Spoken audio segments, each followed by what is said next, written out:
ಜವಾಬ್ದಾರಿ ಇದೆ.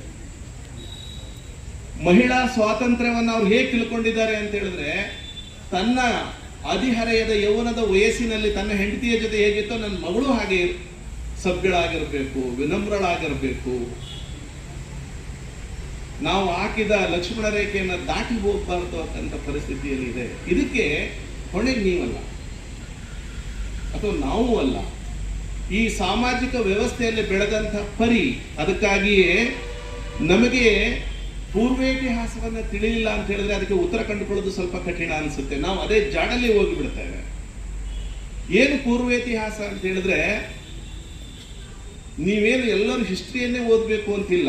ಈ ದೇಶದ ಈ ನೆಲದ ಚರಿತ್ರೆ ನಿಮಗೆ ಅರಿವಿಲ್ಲ ಅಂತ ಹೇಳಿದ್ರೆ ಈ ನೆಲದ ಬಗ್ಗೆ ಯೋಚನೆ ಮಾಡುವ ಶಕ್ತಿ ಕೂಡ ನಮಗೆ ಬರುವುದಿಲ್ಲ ಅಂತಕ್ಕಂಥ ಹಿನ್ನೆಲೆಯಲ್ಲಿ ಸಿಂಧೂ ನದಿಯ ನಾಗರಿಕತೆ ಏನಿದೆಯಲ್ಲ ಈ ದೇಶದಲ್ಲಿ, ಆಗ ಈಜಿಪ್ಟಿನ ಹೊರತಾಗಿ ಬೇರಾವ ರಾಷ್ಟ್ರಗಳಲ್ಲಿ ಹೇಳ್ಕೊಳ್ತಕ್ಕಂಥ ಸಿವಿಲೈಸೇಷನ್, ಇಂಡೋ ವ್ಯಾಲಿ ಸಿವಿಲೈಸೇಷನ್ ಏನಿದೆಯಲ್ಲ, ಜಗತ್ತಿನ ಪ್ರಥಮ ಇದು.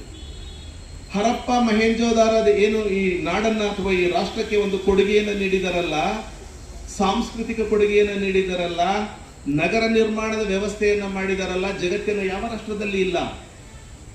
ಯುನೈಟೆಡ್ ಸ್ಟೇಟ್ಸ್ ಆಫ್ ಅಮೆರಿಕಾಗೆ ಎಷ್ಟು ವರ್ಷಗಳ ಇತಿಹಾಸ ಇದೆ.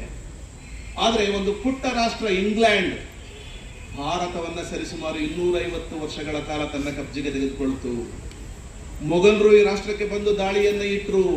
ಕಾರಣ ಏನು ಅಂತ ಹೇಳಿದ್ರೆ, ಆ ಕಾಲದಲ್ಲಿ ನಾನು ಹೆಚ್ಚು ಟೈಮನ್ನು ತೆಗೆದುಕೊಳ್ಳಕ್ ಆಗ್ತಾ ಇಲ್ಲ. ಯಾಕಂತ ಹೇಳಿದ್ರೆ ಆ ಇತಿಹಾಸಕ್ಕೆ ಕಾರಣ ಏನು ಅಂತ ಹೇಳಿದ್ರೆ, ವೇದಿಕ್ ಪೀರಿಯಡ್ ಅಲ್ಲಿ ಮಹಿಳಾ ಸ್ವಾತಂತ್ರ್ಯವನ್ನ ಹೇಗೆ ಕಂಡ್ರು, ಋಗ್ವೇದದ ಕಾಲದಲ್ಲಿ ಮಹಿಳೆಯರನ್ನ ಹೇಗೆ ಕಂಡ್ರು, ವೇದಿಕ್ ಪೀರಿಯಡ್ ಆದ ಮೇಲೆ ನಾವು ಮನು ಪ್ರಣೀತ ವ್ಯವಸ್ಥೆಯನ್ನು ಒಪ್ಪಿಕೊಂಡ್ವಿ.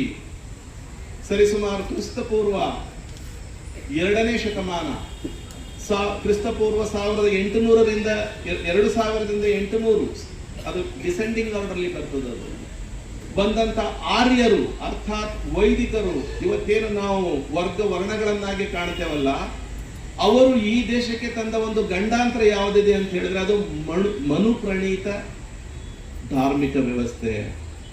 ಆ ಮನು ಏನ್ ಮಾಡ್ತಾನೆ ಅಂತ ಹೇಳಿದ್ರೆ, ಚಾತುರ್ವರ್ಣವನ್ನ ಈ ದೇಶಕ್ಕೆ ಹೇರಲ್ಪಟ್ಟ ಮೇಲೆ ಮಹಿಳೆಯರನ್ನ ಮತ್ತು 4ನೇ ವರ್ಣದ ಶೋಷಿತ ಸಮಾಜವನ್ನ, ಶೂದ್ರ ಸಮಾಜವನ್ನೇ ಒಂದೇ ಕಬ್ಜೆಯಲ್ಲಿ ಇಡುತ್ತಾರೆ.